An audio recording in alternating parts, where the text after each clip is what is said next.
pays qui souffle le chaud et le froid. Assis sur d'immenses richesses, l'Iran, 80 millions d'habitants, se prépare à ouvrir son marché.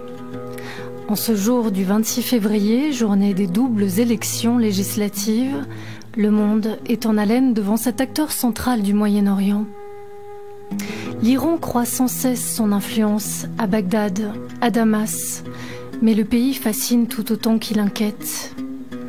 Entre modernité, héritage de la révolution islamique, la jeunesse, face aux contraintes morales et au manque de perspectives d'avenir, n'abandonne pas pour autant leur quête de liberté sociale.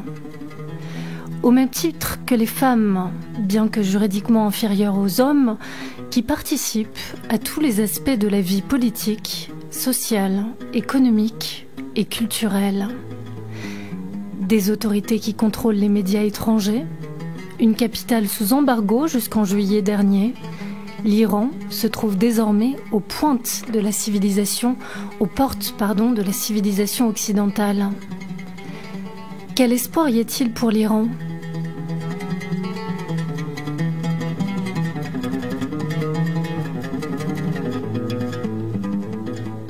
La République islamique se transformera-t-elle en démocratie ? C'est la question que je vais maintenant aborder avec mon invité David Abbassi, bien connu sur cette antenne, animateur pendant des années de son magazine Soleil de Perse et toujours actif dans le processus de laïcisation de son pays d'origine. Bonsoir David. Bonsoir Roxane. Comment allez-vous? Mais très bien, merci, et vous? Très bien, très bien. Merci d'être avec vous. Eh bien, merci de nous rejoindre une nouvelle fois, après de nombreuses années d'antenne sur Ici et Maintenant, donc avec cette émission dédiée à la Perse. Donc, vous avez été journaliste, vous vous intéressez de près à la politique, et donc vous êtes natif de ce pays qui est la Perse ou l'Iran. Je crois qu'on peut dire, on peut les appeler de ces deux façons. Alors, pourquoi avoir choisi de mener ce combat qui est le vôtre, donc c'est-à-dire cette laïcisation de la société iranienne depuis des années? Vous êtes un peu avant-gardiste, on pourrait dire, dans cette lutte. Pourquoi avoir choisi de la mener et qu'est-ce qui vous a amené à quitter l'Iran pour venir habiter en France? Merci Roxane. J'étais journaliste comme vous venez de dire. J'avais 20 ans quand je suis devenu directeur ou rédacteur en chef d'un journal en Iran après la révolution. Et mon journal après 6 mois a été interdit. Pourquoi? Puisque j'ai parlé de la laïcité. C'est-à-dire dès le départ, j'étais contre le pouvoir religion, pouvoir des ayatollahs, pour politiser notre pays et même politiser l'islam. J'étais contre. Et c'est pour ça, pendant un an et demi, j'ai pu rester et continuer mon combat en Iran. Mais après, puisque j'étais condamné, j'étais obligé de quitter le pays. D'accord. Donc effectivement, la situation des droits de l'homme est jugée très préoccupante en Iran. Mais pour donner un aperçu aux auditeurs de ce qu'est la civilisation persane, qui date de plus de 7000 ans, est-ce que vous pourriez nous balayer un petit peu les grandes lignes historiques de ce pays, finalement toutes les lignes historiques qu'il a connues? Vous avez sans aucun doute entendu de Persépolis, c'est proche, en banlieue de Shiraz, en Iran. Les monuments historiques, âgés de plus de 5000 ans avant Jésus-Christ, ont été découverts par un archéologue français nommé Roman Greshman. Et c'est à partir de ce moment-là que nous avons compris que l'Iran avait une civilisation de plus de 7000 ans. Alors, par exemple, en 1900 et quelques, nous avons ici escalier de Trocadéro. C'était fait imiter exactement de l'escalier de Apadana à Persépolis qui a été découvert 3 ans avant en Iran.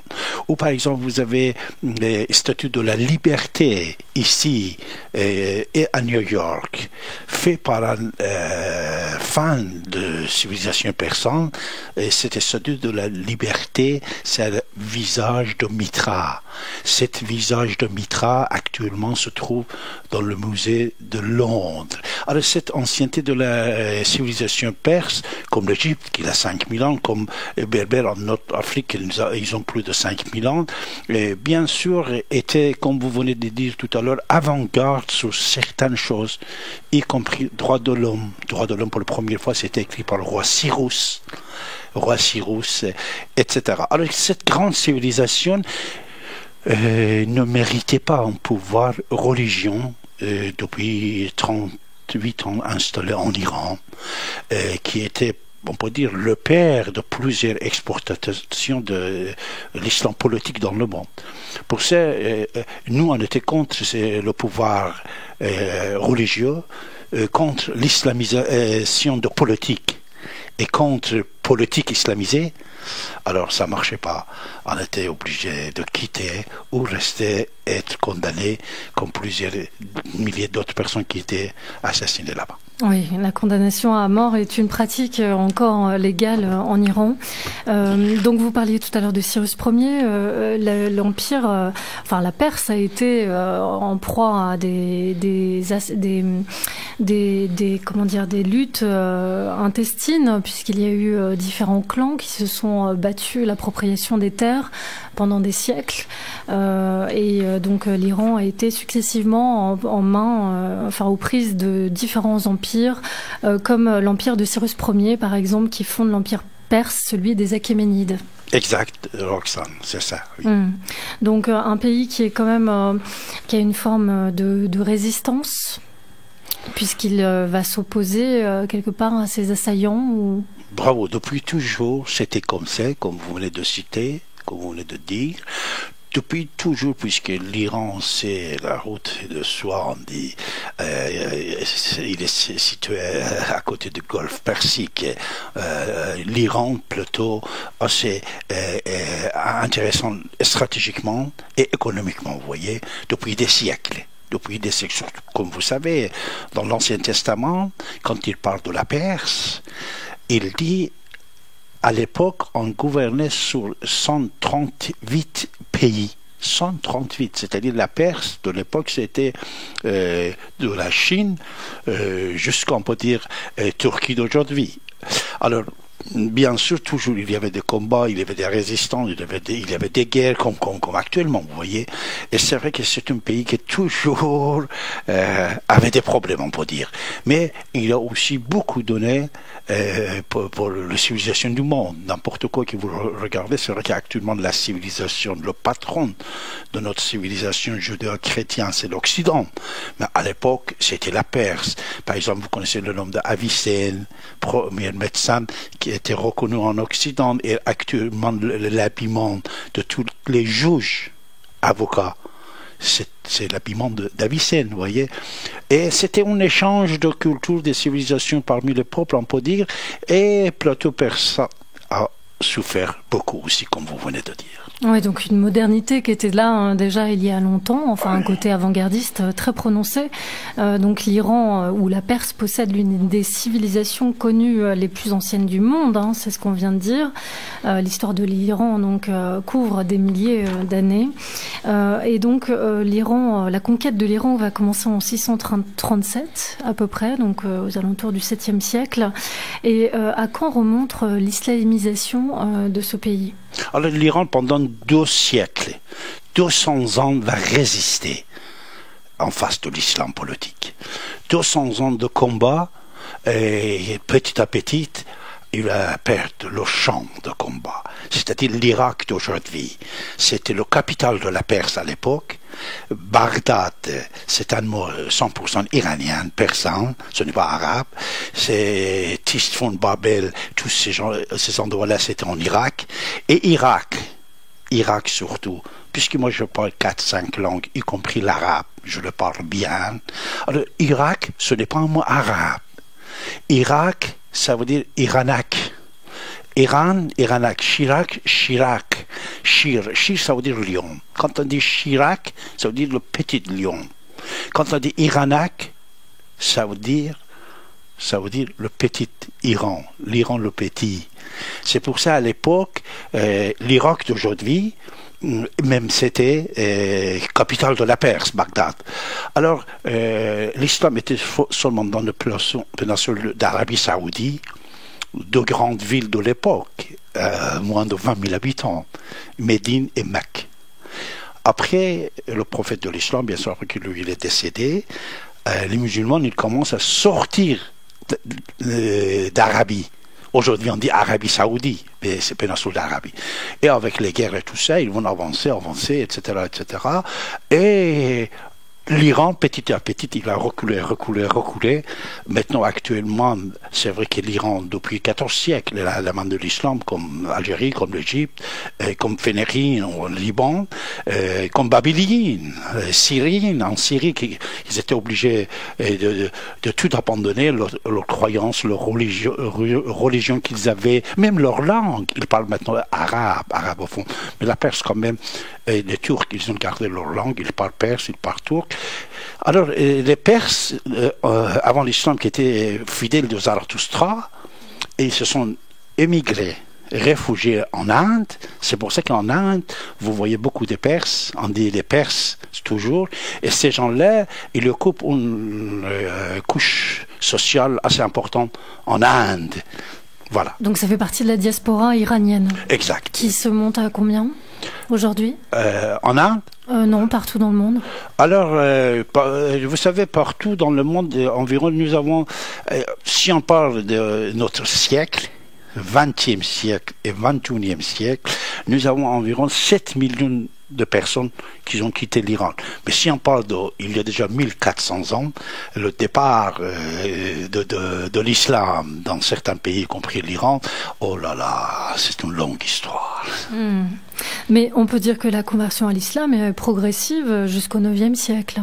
Si on remonte lointainement, non? C'est-à-dire 9e siècle, l'islam il est installé dans la plupart des pays perses, voilà, et les califes, c'est-à-dire les chefs de Daesh d'aujourd'hui, soi-disant, on peut dire, ils gouvernent la totalité d'Irak, d'Iran, Syrie, même Turquie et tout ça, vous voyez. Mais pendant 200 ans, il y avait une résistance assez dure envers on peut dire les Arabes et les musulmans, pendant 2 siècles, bien sûr, beaucoup de sacrifices, etc. Mais à la fin, ça se calmait, mais toujours les mouvements semblent exister. Surtout que, par exemple, actuellement, vous entendez tous les jours, on parle de chiites et sunnites et tout ça. Par exemple, le chiisme, c'est une branche de Zarathustra, qu'ils ont emprunté certaines choses de l'islam pour pouvoir résister et pour pouvoir combattre contre l'islam, vous voyez. C'est ce qui explique que la population iranienne est en majorité chiite actuellement? Exact, oui. D'accord. Donc, il y a donc une conversion à l'islam qui est progressive. Qu'est-ce que nous a apporté cette grande civilisation? Vous l'avez un petit peu énoncé, mais si on rentre un peu plus dans le détail, vous diriez quoi? Civilisation perse? Oui. Alors, déjà, dans mon livre Perse, 7000 ans de civilisation, j'ai déjà écrit, par exemple, New York Times, 1964, il fait un article, il dit le premier cave de fabrication de vin a été trouvé à côté de Persépolis, Shiraz, en Iran. C'est-à-dire, le vin, il vient d'Iran. Si vous tapez sur l'Internet café, ça vient d'Iran, de la Perse. Même le café, le bistrot que vous voyez ici à Paris, le café quand on le prend, à l'époque, on s'appelait en Iran Kahvekhane, c'est-à-dire maison de café. Café aussi, c'est d'origine persane, pomme de terre d'origine persane, mais également chirurgie, neurochirurgie, c'est-à-dire il y a déjà 5500 ans, nous avons, dans mon bouquin, j'ai mis les photos. On faisait chirurgie de cerveau. D'accord. La médecine, la pharmacie, également, l'ancienneté arrive de la Perse. Hmm. Et beaucoup d'autres choses qu'on ne va pas parler ce soir ici. D'accord. Maintenant. Donc voilà, une civilisation riche. En tout cas, donc historiquement, on peut dire qu'il y a le califat qui s'installe. Le pouvoir des califes diminue progressivement et plusieurs dynasties régionales émergent en Iran entre 820 et 1005, dont les Samanides par exemple. Donc ces derniers rivalisent avec Bagdad et créent d'importants foyers de vie intellectuelle et artistique, il me semble. Exact. Mille et une nuits et Shahrazad. Voilà, et tout toute la littérature persane. C'était à l'époque de personnes, les Abbassides. Les Abbassides, mes ancêtres, qui étaient au pouvoir pendant 500 ans. Voilà. Donc ensuite, l'Iran se trouve confronté à différentes invasions, dont les Mongols, les Turcs, Tamerlan, qui conquiert la totalité de l'Iran et en devient l'empereur en 1381. Et puis, donc voilà, différentes dynasties se succèdent. Le pays est ensuite la proie des luttes tribales pour la conquête du pouvoir entre les Afghans, les Afshars, les Qajars et les Zandes. Zandes, oui, Karim Khan Zandes, oui, Zandes, oui, bravo. Vous prononcez bien, non? Ah bah merci. Le pays est presque réunifié en 1750. Et une dynastie est mise en place de 1794 à 1925. Où le pays retrouve ordre et stabilité, mais les marchands et les oulémas, donc les chefs religieux, deviennent des membres importants de la société iranienne. Cependant, on constate déjà une classe dirigeante un peu corrompue et le peuple qui est exploité par ces dirigeants. Vous me dites si je dis des bêtises. C'est exact. Et bien sûr, à ce moment-là, les puissances coloniales russes et britanniques tirent parti de cette situation de par leur supériorité technologique et militaire. Et on assiste à une vague très importante que connaît l'Iran, qui va être importante dans son développement économique et social. C'est cette phase de modernisation que connaît l'Iran, avec les premières tentatives iraniennes de modernisation qui se créent durant la révolution constitutionnelle persane de 1906. Est-ce que vous pourriez nous dire un mot sur cette modernisation? Alors ça, c'était le premier pas vers la civilisation occidentale, on peut dire. Pourquoi? Puisqu'à cette époque-là, l'imprimerie va entrer en Iran. L'Iran va voir la parution des journaux. Et même, malheureusement, c'est là-bas que le mot ayatollah va être créé. C'est-à-dire, jusqu'à ce moment-là, les clergés, on ne le nommait pas comme aujourd'hui. On disait Monsieur Al-Haji, par exemple, des choses comme ça. Mais à ce moment-là, avec l'intervention idéologique, on peut dire, des Britanniques, en même temps que l'imprimerie entre en Iran, et certaines idéologies pour organiser des ayatollahs, pour organiser les chiites et les clergés chiites entrent en Iran. Et c'est là qu'on va créer le mot ayatollah, ça veut dire symbole d'Allah, symbole de Dieu, en face de Zellullah. Zellullah, ça veut dire l'ombre de Dieu. L'ombre de Dieu, c'était le roi. Alors, ils vont créer une autre force en face de lui, c'est ayatollah. Les clergés, et bien sûr cette révolution va être gérée par 5 grands ayatollahs. Tous les 5 ayatollahs étaient contre le système des ayatollahs, puisque de ça aussi je parle dans mon bouquin Rationalisme et religion, que j'ai écrit il y a déjà 25 ans. Là, cette révolution également, pour créer, on peut dire, le Parlement iranien, parce que c'est le départ de la création du Parlement iranien, ne va pas être réussi, puisque les ayatollahs ils font des interventions et ils s'imposent dans la constitution iranienne le veto des ayatollahs. Oui, qui sont même, je crois, en droit de destituer le président de la République islamique d'Iran. À l'époque, il y avait le roi, mais bien sûr, et on parle avant la révolution islamique d'Iran, mais après la révolution islamique d'Iran, c'était 1979, c'était la révolution islamique d'Iran, vous voyez. Alors, vous avez dit les ayatollahs étaient contre le système des ayatollahs, c'est-à-dire? Il y a déjà 100 ans. C'est-à-dire le départ du mouvement de la construction du Parlement iranien, que vous avez parlé au départ.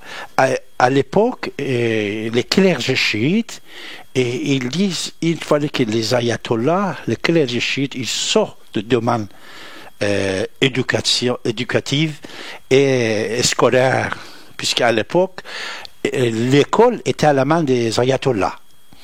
Et le pouvoir, la justice également, c'était à la main de ces gens-là.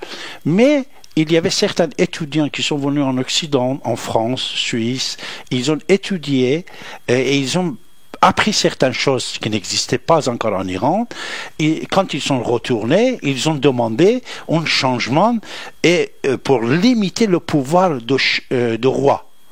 Et cette révolution, c'était avant la révolution islamique d'Iran, c'est-à-dire ça c'était début du 20e siècle, vous voyez, cette révolution.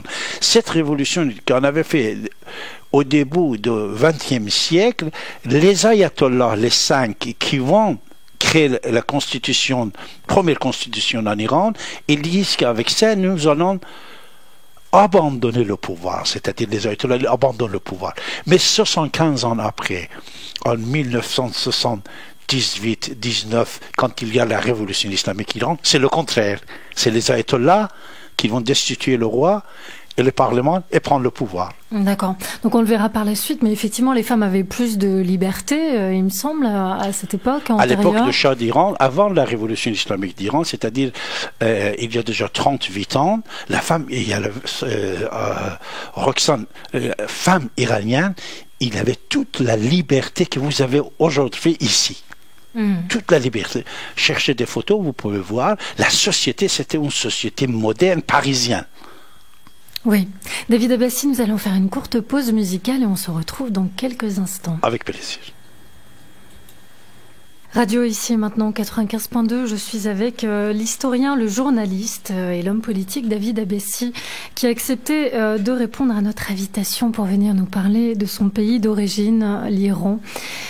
Donc on était en train d'évoquer, David, la modernité dont faisait preuve cette grande civilisation, donc avant la révolution islamique de 1979. Donc effectivement, des tentatives de modernisation du pays ont été effectuées donc aux alentours de 1919 par Reza Shah Pahlavi qui modernise l'Iran en développant les industries lourdes, en ayant différents projets majeurs de création d'infrastructures, la construction d'un chemin de fer national également, la création d'un système public d'éducation nationale, la réforme de la justice qui était jusque-là contrôlée par le clergé chiite, la création du code civil iranien, l'amélioration de l'hygiène et du système de santé et la décroissance de la dépendance par rapport à la Grande-Bretagne et à la Russie.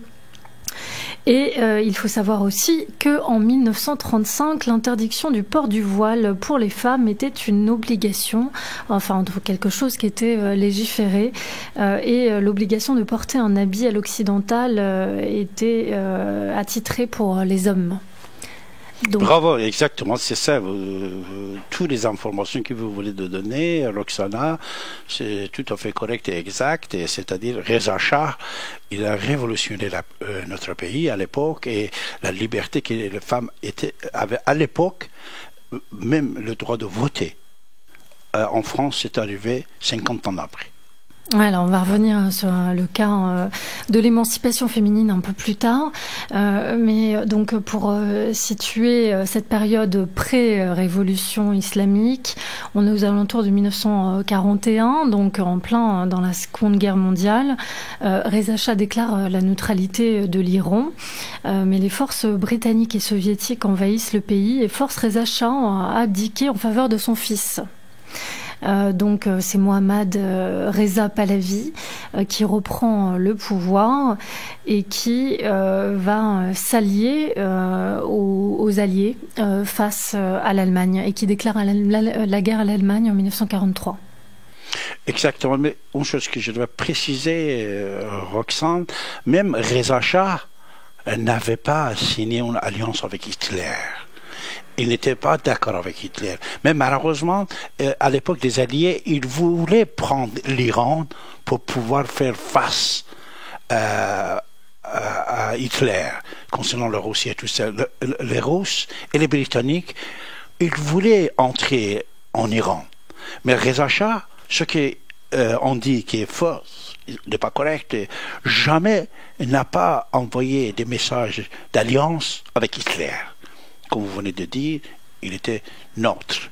C'est-à-dire, puisque même Iran était tellement loin de combat à l'époque. Oui, bien sûr. Voilà. Mais cependant, en 1943, l'Iran se rapproche des puissances occidentales. D'ailleurs, pour quelle raison? Alors, de toute façon, vous savez, le fils de Reza Shah, Mohammad Reza Shah, dernier roi Pahlavi, il prend le trône, le pouvoir grâce aux Alliés. C'est grâce aux Alliés, puisque les Alliés, ils voulaient déclarer une république à l'époque. Mais nous avons un premier ministre Fourouri, juif iranien. Ce monsieur va aller voir les Britanniques et il va exposer le fils de Shah comme successeur de son père, et que l'Iran reste une monarchie, mais alliée avec l'Occident. C'est-à-dire, et c'est pour ça qu'on fait la conférence de Téhéran. Et Staline, Eisenhower, ils viennent là-bas à Téhéran pour faire la conférence à l'époque, et l'Iran, il est colonisé, c'est-à-dire les Alliés sont présents en Iran, vous voyez. Les Américains, non, mais Nord, c'est à la main des Russes, Sud à la main des Britanniques, l'Iran, il est à la main des Alliés. Alors, la personne qui prend le pouvoir, il est obligé d'être allié avec l'Occident. Oui, bien sûr. Donc c'est à ce moment-là aussi que l'Iran devient rapidement un membre des Nations Unies. Exact. Et pourtant, en décembre 1945, il y a une crise irano-soviétique qui frappe le pays, donc la première de la guerre froide. Et Mohammad Reza Shah Pahlavi met en place un régime autocratique et dictatorial fondé sur l'appui américain. Pro-américain, pendant cette période, l'Iran devient pro-américaine? Non, ce problème de 1945 avec le Russe, vous savez c'était quoi? Vous savez aujourd'hui qu'il y a deux Azerbaïdjan. Il y a un pays indépendant, Azerbaïdjan, qui était ex-Union soviétique, un des pays ex-Union soviétique. Il y a un autre Azerbaïdjan qui est en Iran. À l'époque, les Russes, ils partagent l'Azerbaïdjan en deux parties. Au lieu de quitter l'Iran, ils prennent une partie d'Azerbaïdjan et le gardent. Jusqu'à aujourd'hui, cette partie de l'Azerbaïdjan n'est pas avec l'Iran. Il y a deux Azerbaïdjan. C'est pour ça, ce conflit, la moitié, ça va être récupéré par l'Iran jusqu'à aujourd'hui. C'est Azerbaïdjan d'Iran, il est en Iran. Mais c'est vrai, puisque vous savez, il ne faut pas l'oublier, après la Deuxième Guerre mondiale, le patron du monde, le patron, c'est les Américains et c'est les Britanniques. Oui.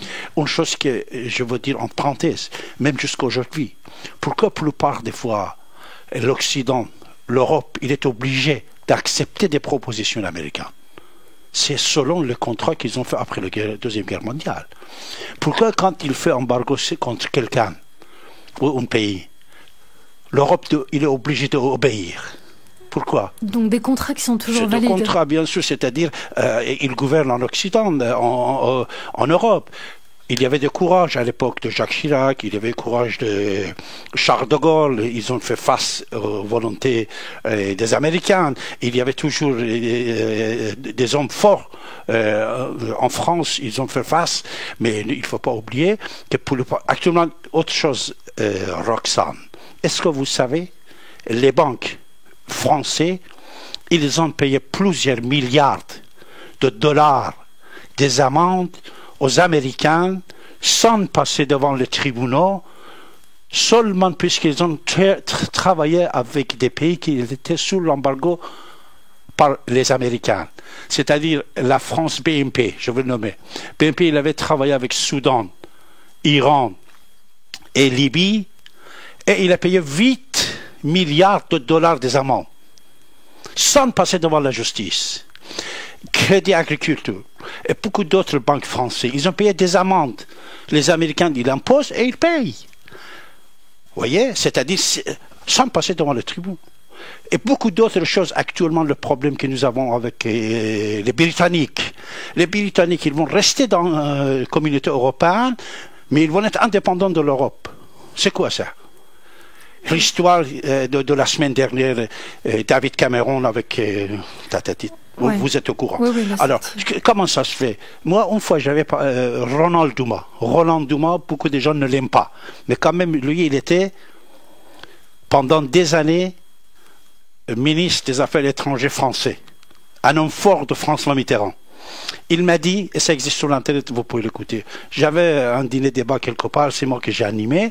Lui, il était gentil, il est venu dans mon dîner-débat. Et quand on a parlé, lui-même, il a dit, moi, je sentais, quand j'étais même ministre des Affaires étrangères de la France, je sentais qu'on devait écouter tout ce que les Britanniques nous disent.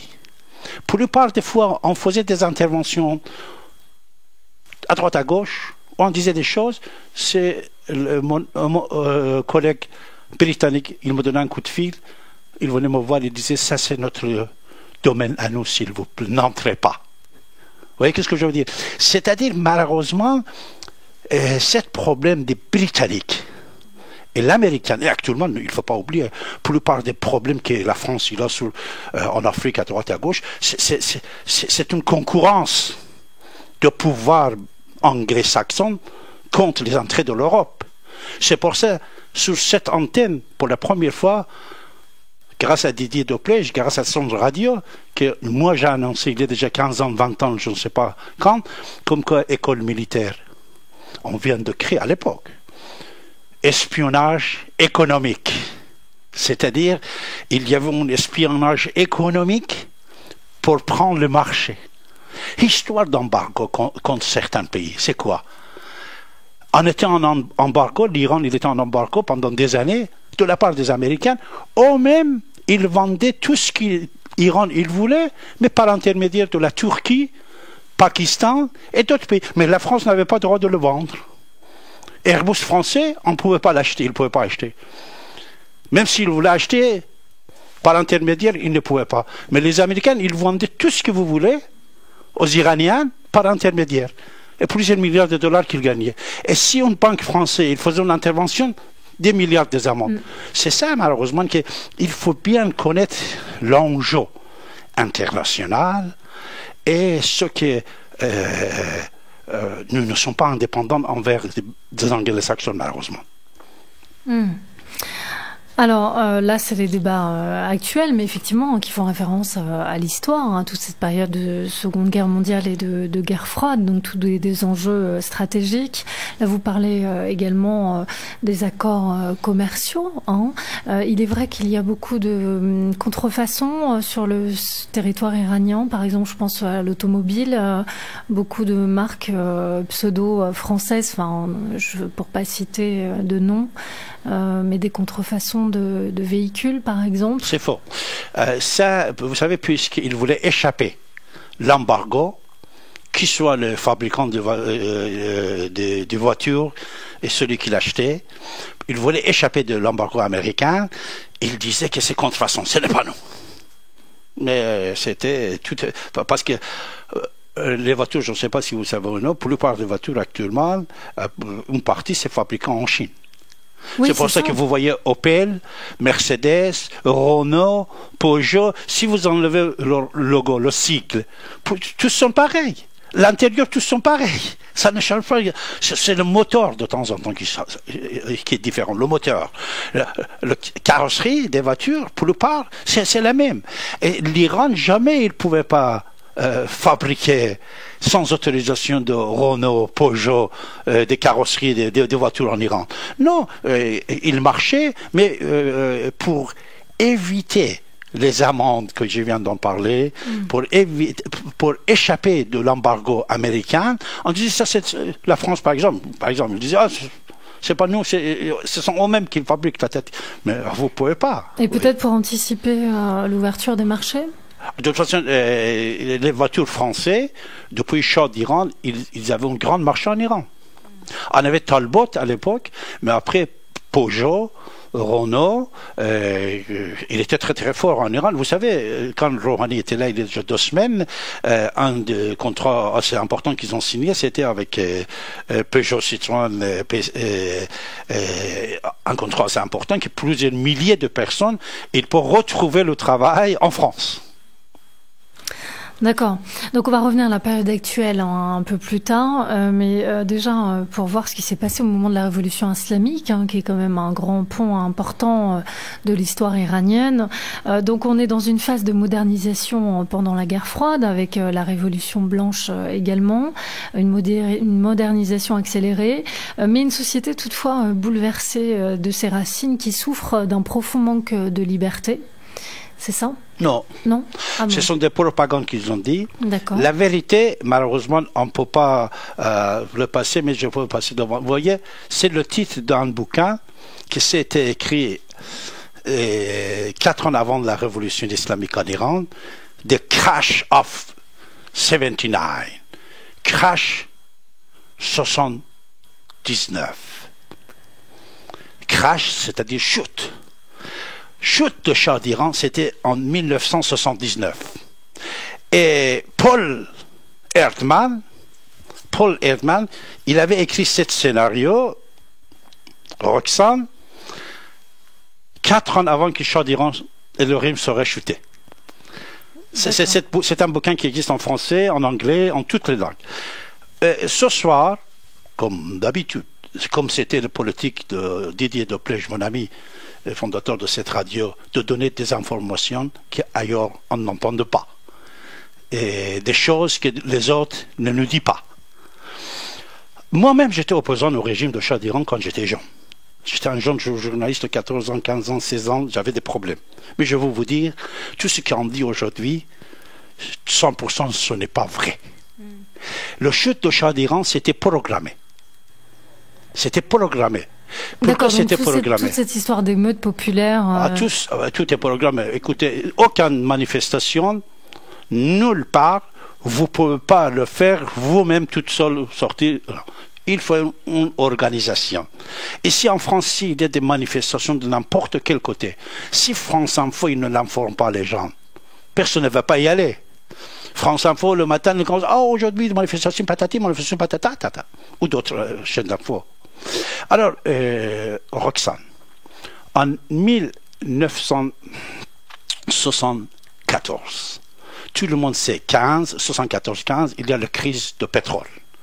Le prix de pétrole augmente.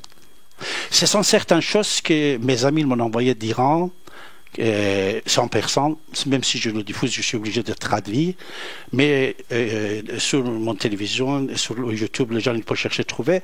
Le Shah d'Iran, il fait un discours assez important en 1974. D'accord? C'était le moment que le pétrole a été augmenté de 9 $ à 36 $. Et l'Occident avait des problèmes. Les Britanniques, ils avaient des problèmes. Tout le monde avait des problèmes.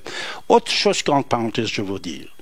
À notre fierté de notre radio ici maintenant, c'est l'invention de beaucoup de mots qu'aujourd'hui tout le monde l'utilise. C'était sorti pour la première fois d'ici, comme le mot islam politique. Oui, c'est vous qui l'avez C'est moi qui ai inventé ça.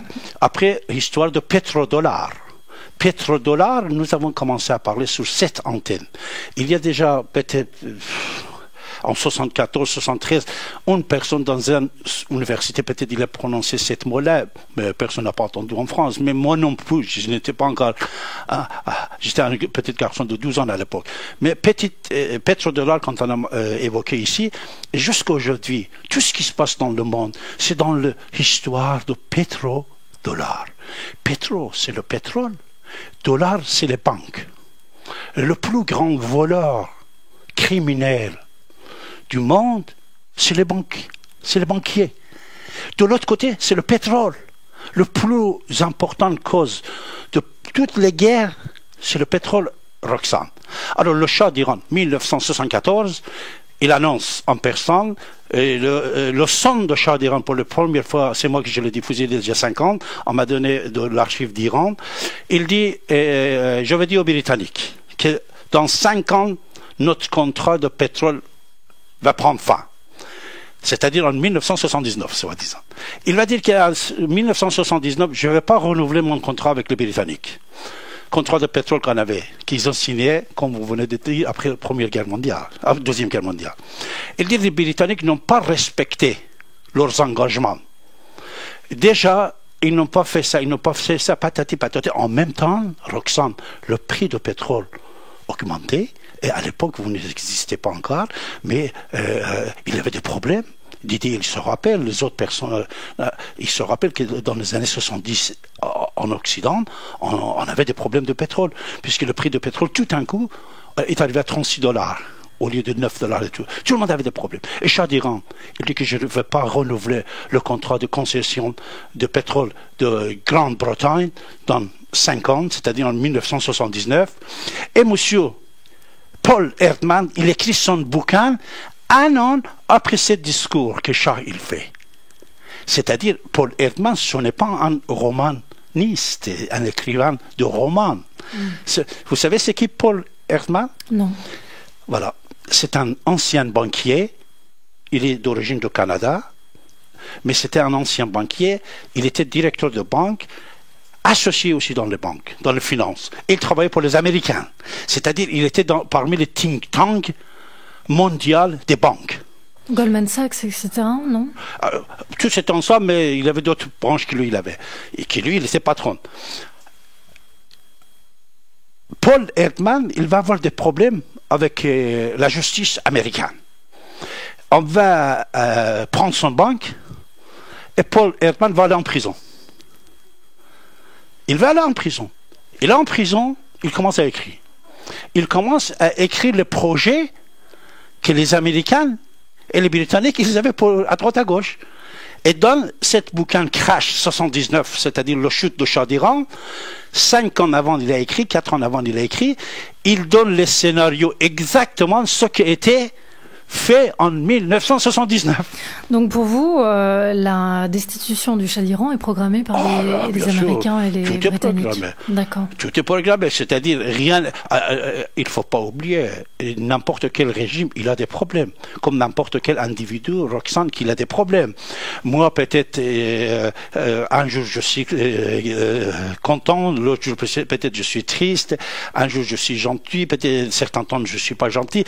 Le régime aussi, n'importe quel régime, c'est comme ça. C'est vrai qu'à l'époque de Shah d'Iran, on avait le SAVAK, service de renseignement de Shah d'Iran.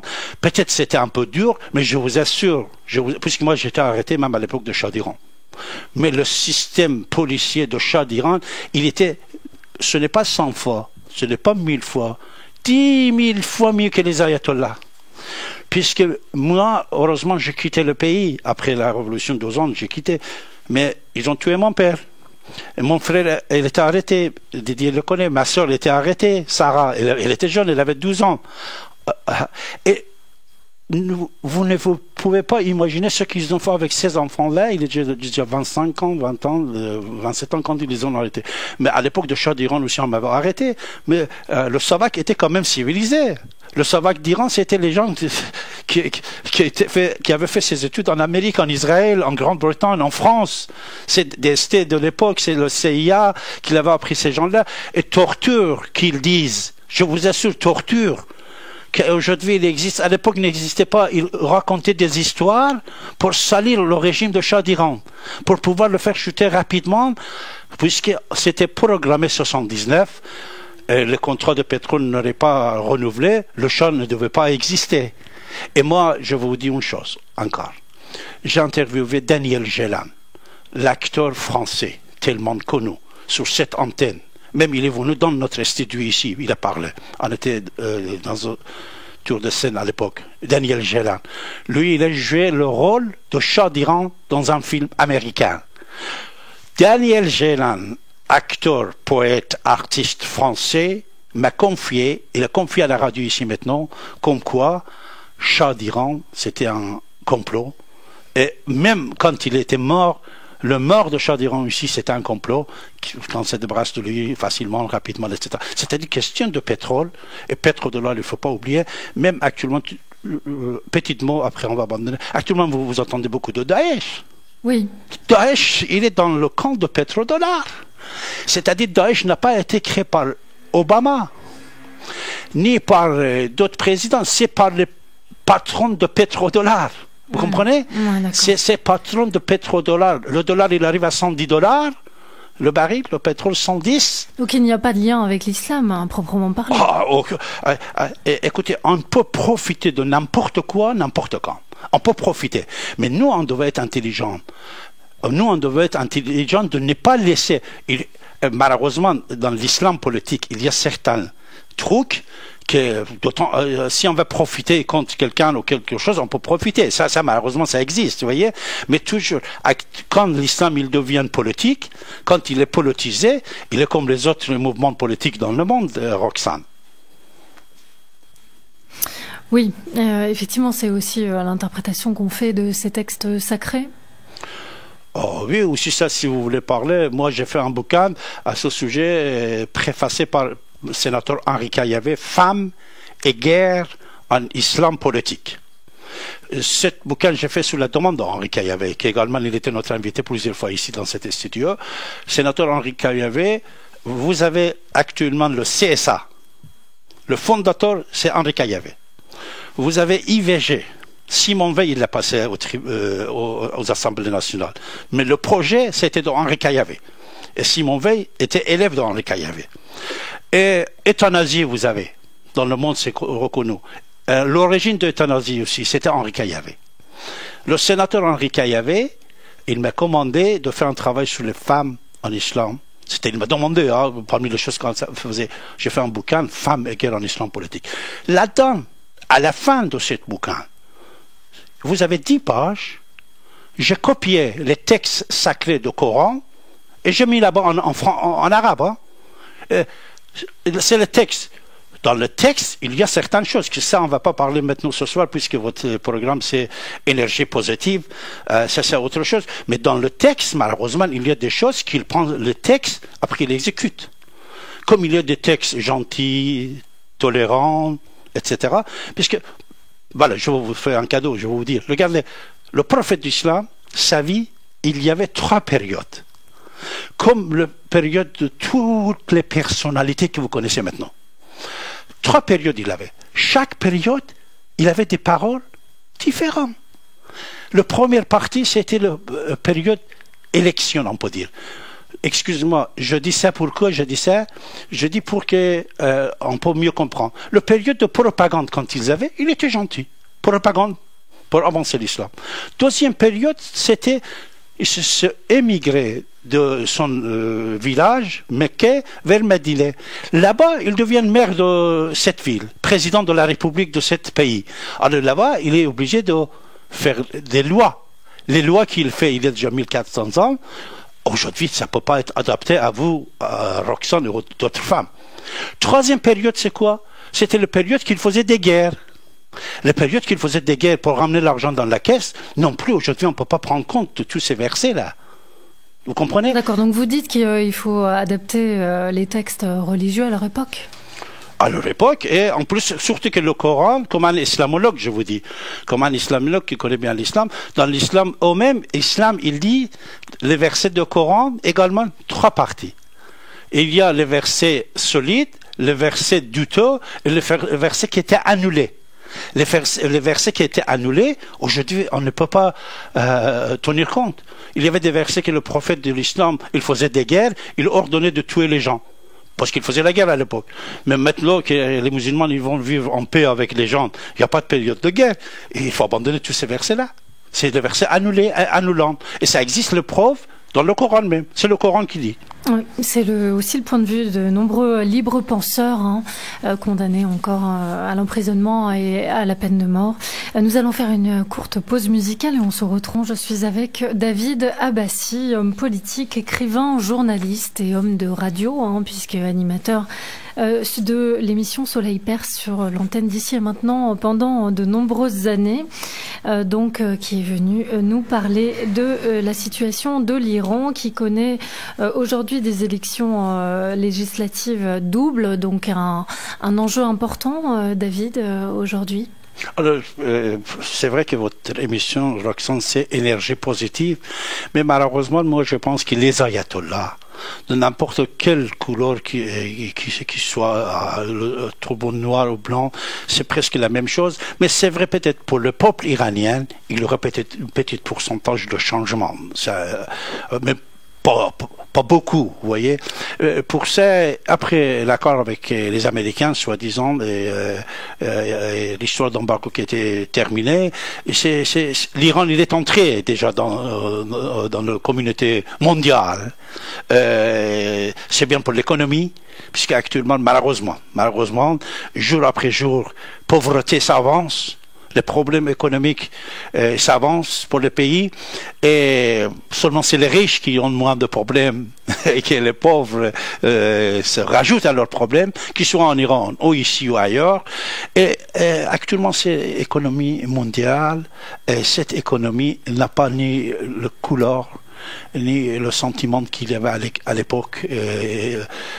Vous voyez, tout est l'argent, tout est pétrole, tout est dollar, et c'est l'économie qui va être ouverte envers le monde avec cette histoire. Mais je pense que le peuple iranien ne peut pas très profiter pendant que les clergés sont au pouvoir en Iran, puisque toujours l'interdiction contre les femmes, l'interdiction contre l'écrire et lire, même les réseaux sociaux, Roxane, vous savez, depuis 48 heures, est fermé en Iran. C'est-à-dire, ils contrôlent même Internet quand ils ont des élections. Moi, quand je fais il paraît, j'ai vu à ce propos un reportage qui énonçait qu'il y avait des manières très faciles de les contourner en faisant appel à des PNV, alors je ne sais pas exactement ce que c'est, pour infiltrer les réseaux sociaux que la jeunesse est capable finalement d'obtenir très facilement. Non, c'est vrai qu'il y a une avancée. Par exemple, l'Iran, grâce à l'argent qu'il a et grâce à l'intelligence, on peut dire. Puisque c'est vrai, on dit si tu connais pas bien ton ennemi, jamais tu ne peux pas bien faire ton combat. Moi, depuis toujours, j'ai dit, les ayatollahs actuellement, ils sont très intelligents. Ils sont très, très intelligents. Déjà, ils ont deux leaders, deux chefs. Il y en a un chef, c'est pour l'Iran. C'est pour les peuples qui sont pauvres, qui sont musulmans, soi-disant. Et il s'appelle Ali Khamenei, c'est le guide spirituel. Ils ont un autre chef, c'est pour l'Occident. C'est pour les gens, les intellectuels. C'est le gars avec le turban blanc, Rafsanjani. Celui-là, quand ils ont des élections, tous les deux, ils font des combats, comme ici, de temps en temps, vous voyez Sarkozy et Hollande. Donc c'est pour ça qu'on parle de double élection législative? Non, c'est double élection parce qu'ils sont en train de choisir deux assemblées. Première assemblée, c'est l'assemblée des experts. Le travail de cette assemblée d'experts, qu'on devait choisir 80 millions d'habitants, 72 personnes seulement, c'est pour choisir le prochain guide spirituel. Quand Ali Khamenei est mort, c'est qui sera remplacer Ali Khamenei. Ça, on dit le Parlement des experts. Ça, c'est une élection que seulement c'est les ayatollahs qui peuvent participer. C'est-à-dire, le peuple, il peut voter, mais les candidats, tous sont des ayatollahs. C'est-à-dire, c'est le haute instance des clergés iraniens. On dit Parlement des experts. Après, à côté, vous avez le Parlement national, qui là-bas, ils le nomment Parlement islamique. Ce Parlement, c'est les députés. Et pour les députés également, ils ont choisi aujourd'hui. C'est pour ça, quand on dit qu'il y avait deux élections pour deux parlements, soi-disant Parlement des experts et Parlement des députés normaux. D'accord. Alors il faut savoir effectivement qu'au niveau de ces guides, ces gardiens de la révolution, puisqu'ils sont nés après la révolution islamique de 1979, donc aussi appelés guides suprêmes comme vous venez de l'indiquer. Donc le guide de la révolution est responsable de la supervision des politiques générales de la République islamique d'Iran. Le guide de la révolution est élu par l'Assemblée des experts, donc vous voulez le dire, pour une durée indéterminée. Indéterminée. Le guide de la révolution est commandant en chef des forces armées, donc exact. Ça c'est quand même intéressant de le souligner. Il contrôle le renseignement militaire et les opérations liées à la sécurité, et lui seul a le pouvoir de déclarer la guerre. Roxane, la totalité de pouvoir en Iran est à la main de guide. C'est-à-dire Ali Khamenei, que moi-même je le connais bien, puisqu'il était copain de mon père. Et pendant des années, on habitait presque dans le même quartier. Je le connais bien, cette personne. Ah, c'était un pauvre monsieur à l'époque, vous voyez. Mais lui, c'est vrai qu'il est un peu autoritaire.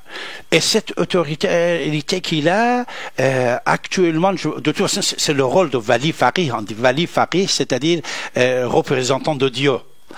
Lui, il gouverne partout, c'est-à-dire même le Parlement iranien, qui va être construit, le nouveau, à partir de demain. S'il fait une petite chose qui ne va pas, Ali Khamenei, il faut envoyer un message et pour annuler. C'est-à-dire le droit de veto, il l'a partout. C'est-à-dire Ali Khamenei, vous savez, c'était sur cette antenne-là à l'époque que Obama il a pris le pouvoir aux États-Unis. J'avais interviewé son conseiller de renseignement, Robert Baer.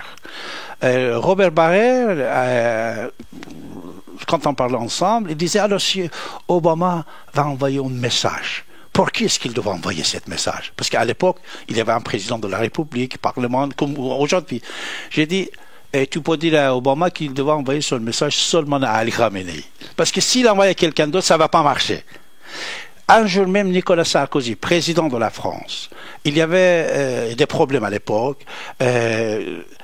J'ai dit, président, si vous voulez régler ce problème, la seule personne que vous devez parler avec lui, c'est Ali Khamenei. Ce n'est pas le président de la République, ce n'est pas... Et à l'époque, vous savez qu'est-ce qu'il a fait, Sarkozy? Il a envoyé Poutine en Iran. Poutine, il l'a envoyé en Iran de la part de communautés européennes, puisque Sarkozy, à l'époque, il présidait l'Europe aussi. Et il a gagné. L'Europe, à l'époque, ce qu'il voulait, il a gagné. Et l'Iran, il l'a donné. Je vais vous donner quelques informations, c'est intéressant pour notre radio. Voilà, par exemple, la France, il décide de quitter l'Afghanistan. Il décide de quitter l'Afghanistan. Quitter l'Afghanistan, c'est-à-dire il faut repatrier plusieurs milliers de personnes et plusieurs chars, tatati, et plusieurs vols d'avions, patati. Ça coûte de l'argent. Ça fait plusieurs millions de dollars. Michel Rocard, il va aller en Iran. Il a son bureau dans mon immeuble 66, Champs-Élysées, Michel Rocard, ancien Premier ministre. Il va aller en Iran et il va demander aux Iraniens d'aider la France, puisque Hollande, il vient d'être président. Parce que tout ce que vous voyez actuellement, vous devez savoir qu'il y avait des choses avant. Et Michel Rocard, il va demander de la France, comme quoi François Hollande, il vient d'être président de la République en France. La France, l'économie va mal. Plusieurs millions de dollars on va dépenser pour repatrier nos militaires et tout ce qu'on a là-bas en Afghanistan. Alors l'Iran, est-ce qu'il est prêt à nous aider? Et Ali Khamenei, il accepte. Et il accepte, et il paye. C'est-à-dire, il peut déjà traverser l'Iran, et même l'Iran, il a aidé la France, et sur beaucoup d'autres points également. C'est-à-dire, c'est Ali Khamenei qui décide. C'est le patron, c'est lui. Donc il est un peu au même titre que les banques gouvernent davantage que les États-nations. Bravo, exact. Ça, on peut faire la comparaison. Mais par contre, autre chose, Roxane, en Iran, malheureusement, c'est vrai que les banques, encore l'économie, il a un autre pouvoir en Iran. Que même, moi-même, je vais vous dire, moi j'ai entendu de la bouche d'Ali Khamenei plusieurs fois. Vous savez qu'est-ce qu'il a dit? Il a dit, je ordonne, mais il n'exécute pas. Quand on n'exécute pas, ce sont les endroits que lui, il ne peut pas les gérer comme les banques. Même les banques en Iran, puisque vous venez de dire. Vous savez, actuellement, on a arrêté un monsieur, il s'appelle Babak Zanjani. Babak Zanjani était quelqu'un qui blanchissait l'argent iranien. Il était un pauvre garçon, il devint milliardaire. Seulement, il y a déjà 2 ans, on a arrêté 18 milliards de dollars en affaires saisies, de 18 milliards de dollars qui appartenaient à ce monsieur-là. C'était l'argent d'Iran. Puisque l'Iran était sous l'embargo, il ne pouvait pas faire le commerce, le business. Qu'est-ce qu'il faisait? Il était en train de créer des banques à droite à gauche avec les passeports américaines, européennes, français, vous voyez? Et ce Babak Zanjani, il blanchissait l'argent. C'est dans ce moment-là que les banques françaises aussi intervenaient dans le blanchissement de l'argent. Alors ce monsieur-là, Babak Zanjani, actuellement, il est en prison. Il est en prison depuis que Rouhani est venu. Pourquoi? Puisque le pouvoir politique, et quand ça change, le pouvoir économique aussi, ça change. Comme ici, Taqeddine. Vous connaissez Taqeddine, Ziad Taqeddine, on dit c'est lui qui ramenait l'argent de la Libye, etc. Beaucoup d'autres. Quand il y a un changement de président, il y a certains dossiers qui sortent, patati patata. C'est-à-dire, même actuellement, pour ce que vous venez de dire, le guide en Iran, c'est vrai que peut-être il peut contrôler tout, sauf les banques, et sauf le pétrole non plus. Puisque le pétrole, par exemple, je vous dis une chose, il crée des sociétés, en Occident, c'est ces sociétés-là qui vont acheter et vendre le pétrole iranien, et l'Iran, il va être un intermédiaire.